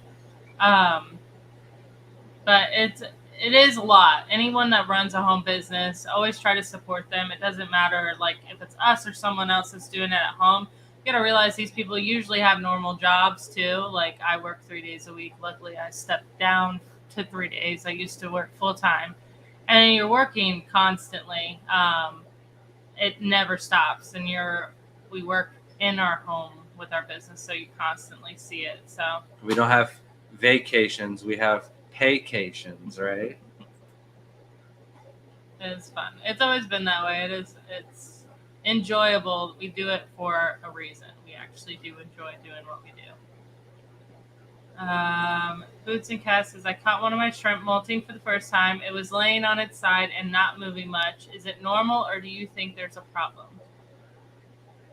So there's definitely times where shrimp will have issues with a molt for no reason at all. However, I generally try to think about when's the last time I did a water change, when's the last time I fed them, and other things to consider. If the water level might be a little low because you don't have a lid on the tank and the evaporation has gone down an inch or two, and you want to go through, maybe top that tank off if your shrimp is having an issue molting. Just some fresh RO water being poured in the tank. It's going to increase some oxygen levels. It's also going to make it so that way the shrimp might have an easier time molting. So, excuse me. But then again, like I mentioned, I could do a water change, and then 2 days later, shrimp have an issue molting for no reason. Snakes, leopard geckos, reptiles do this all the time, and sometimes they just need a little extra help removing a scale or shed off the eye or something like that. So I wouldn't be too worried about the shrimp laying on its molt if it's just like 15 minutes to an hour. But certainly after an hour, I would want to do something, even if it's just take that shrimp and whisk it a little bit with the net to get the water moving around the gills a little bit for it to breathe a little bit easier. Guppy B said, so if red shrimp look good on black substrate and blues look good on light substrate, what substrate would crossing the two look for purples? I think you're going to say black because the reds wash out. But I would, if you're going for purples, I would stay away from white because a lot of the red shrimp can look purple on white substrate, but then they'll look nice, deep, and dark and red on black. So if you're going for purple shrimp, stick with the black. The way you worded it, though, I thought you were mixing the substrates, like a black and white Dalmatian No. substrate you tank. just must have heard me wrong. I did. I always hear you Yeah. wrong. Nate said it was going to say put the TGOE sticker on the hammers, but then we actually I did that. swear I did. And the last time they're still going. Not on our hammer. No. It's on our rock thought I smasher threw and them our on. bucket. He thought it would be funny to put stickers all over it. So no, I do want to get a bucket, and it needs to be all white with no decals on it or anything like that. And then when we go to all the shows, I want to get the YouTubers and our friend stickers that go on the bucket. Yeah. And if your stickers on the bucket, then you're volunteering to help.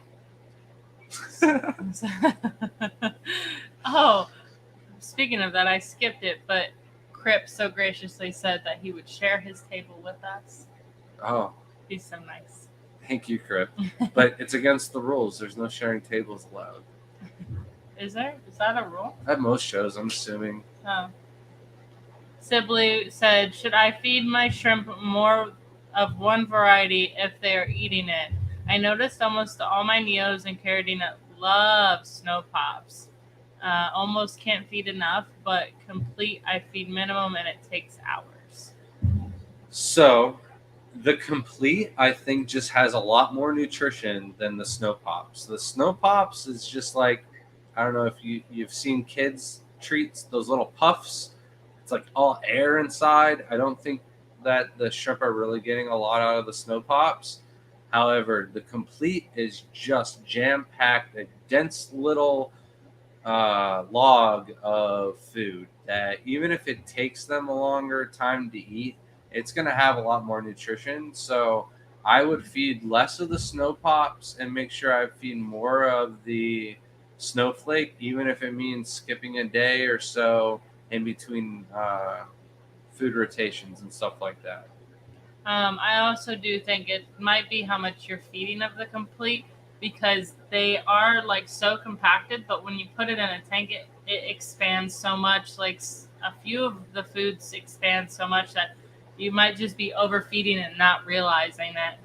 I do it constantly. A little bit of it goes a long Yeah. way for sure. Mind you, I forgot to tell you I did overfeed that tank. I don't know what was in there, but I overfed it way Brown too much. substrate, third tank to the door. I know. Yeah. Yeah. Yeah. I'm sorry. Out of 300 tanks, though, only one tank I overfed really bad. So, okay, maybe two. Don't go there.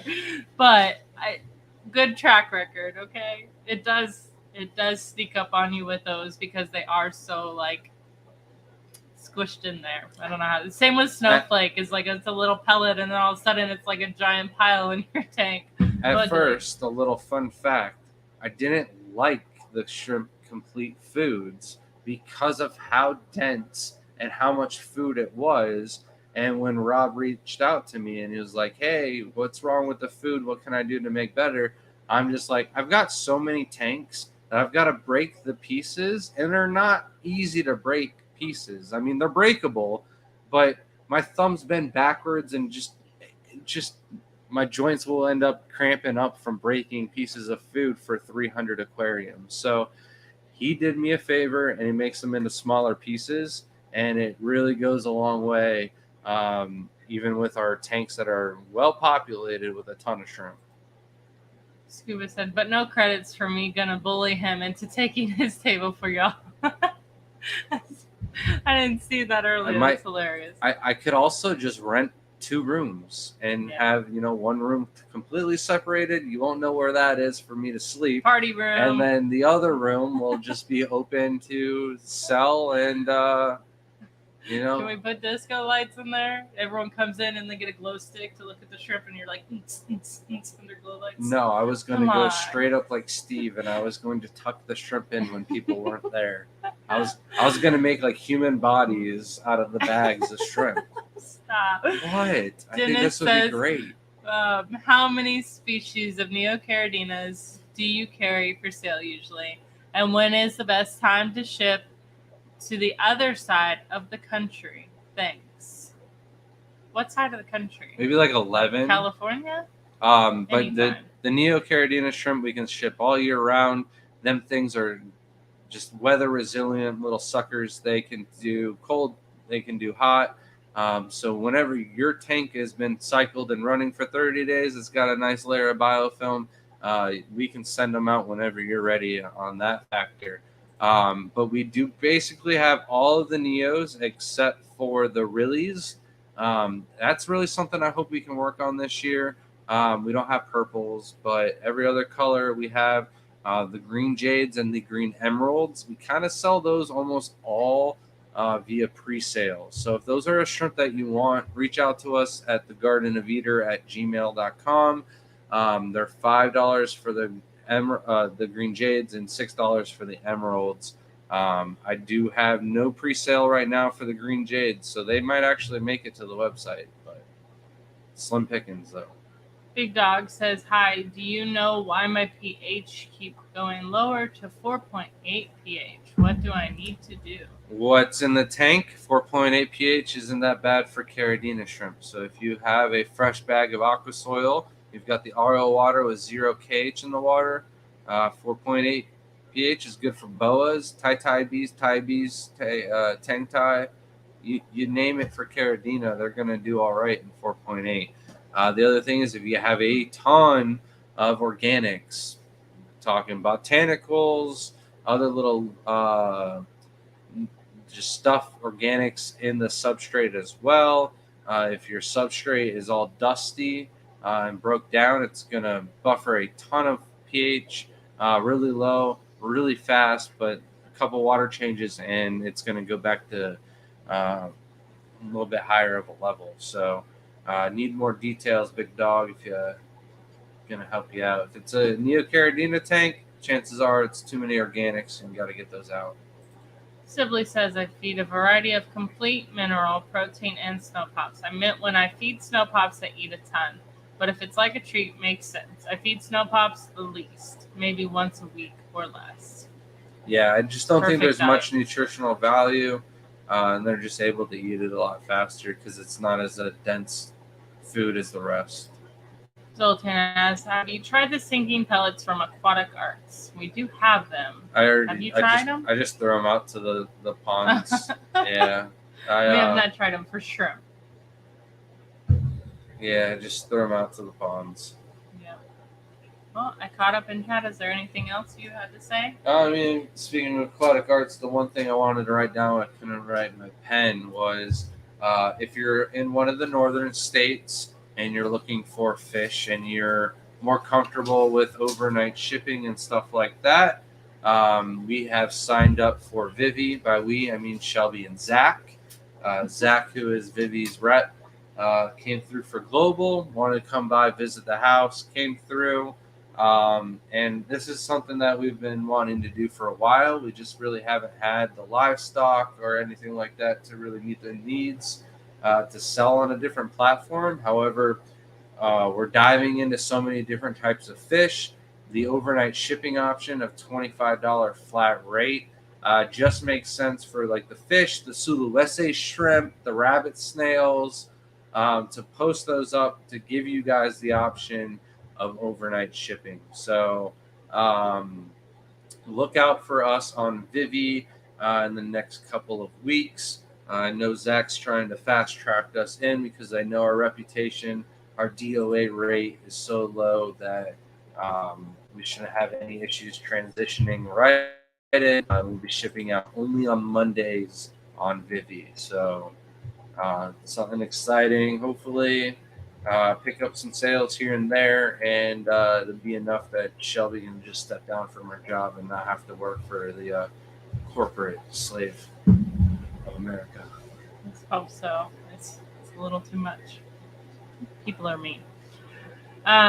Nathan said, "You forgot to say how awesome we the fans are." Of course you are all awesome. How dare you? I thought I said I really appreciate all the love and support we've been getting through YouTube. It's made a huge difference. So if I don't give you guys enough love and appreciation, I'm sorry.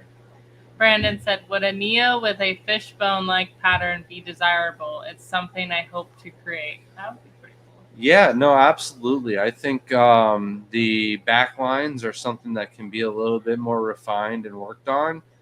Being able to achieve a fishbone, that's something different. It's a lot easier to get like a cape or a solid straight back line than it is to get any of the breaks and the stripes. You kind of get the fishbone pattern because you've got the lateral lines with the not vertical, probably just, you got the crossover lines with the zebra stripes and then the back line going down the entire head to toe of the shrimp. It kind of makes that fishbone pattern. So it's really two different patterns overlapping one to make one pattern.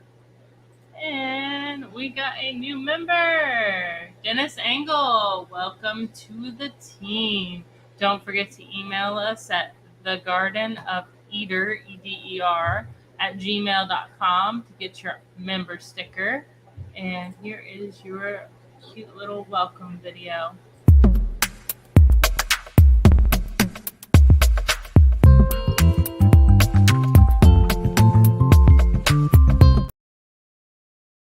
Gotta change the music to that. Welcome to the team, Dennis. Much appreciated.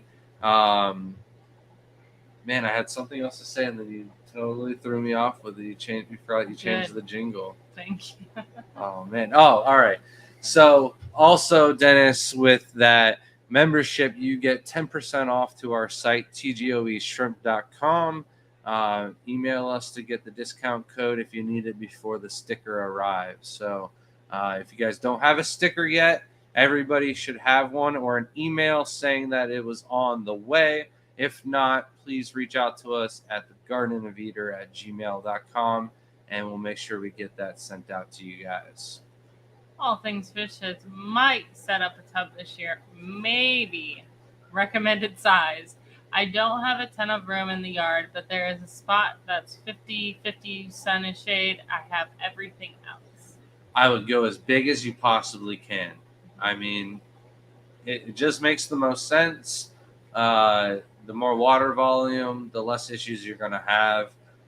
Your space is obviously limited, so figure out how much space you're willing to actually sacrifice, and then check out your options. There's quite a few different things that you can get your hands on. So Your I would go local as big as possible. farm store, whatever. They're all different from everywhere you are. Whatever your farm store is usually has the best deals on those. Like we have Rural King here, and they just have things at a lot cheaper prices than everywhere else. I mean, lower than Walmart. So I think our Rural King is slightly cheaper than Tractor Supply. There is also a Ranch Hand that has different kinds of sizes, different color barrels, and stuff like that. So depending on what you want to do, there's a lot of options for it. said, what's too small? Obviously, Tim Swings would be bigger and smaller water volume. Buckets. Yeah, bucket is They're kind of okay, too small but- to get away with breeding, but you can get away with doing the barrels. You can get feed barrels and stuff like that relatively cheap. I think we were getting ours for $15 or $25 a piece. They come with lids. You can cut them in half and use each one and get about 25 gallon of water out of them. So they're not bad options. Nathan, of course, you could always email us or contact us on Facebook, and one of us will contact you back about water parameters and make sure you're ready. We always want to make sure. It's much better for someone to check and make sure that their parameters are right before than after. Yeah, don't feel scared to reach out to one of us. Facebook is going to be the quickest option, especially if you have a multiple part question or issue or anything like that. I'm a little bit more frequent on answering my Facebook. However, emails I will get to at least once a day. And Shrimp and Aquatics. Are you guys planning on to ship worldwide anytime soon? I wish. No, it just doesn't make a lot of sense when we can't meet the demand in the United States. So the amount of money on export fees and shipping and stuff like that, right now it's USA only. Sorry. This is funny. All Things Fish is you got a sugar mama. Don't encourage her to work at home now. Well, I make She a lot can of make a money, lot of but money I at can make home, more though, money at home. Yeah. So that's the thing. All right. I think that's it. Going to be it for tonight, guys. Yeah. Much appreciated. Next week, Shelby's got the hot topic of why are my shrimp changing colors? Everything from red cherries to the boas and anything in between. I'm going to cover all of the chameleon style shrimp. So till next time, have a good night, guys. Thanks for watching. Thank you all the supporters you and so much. donations.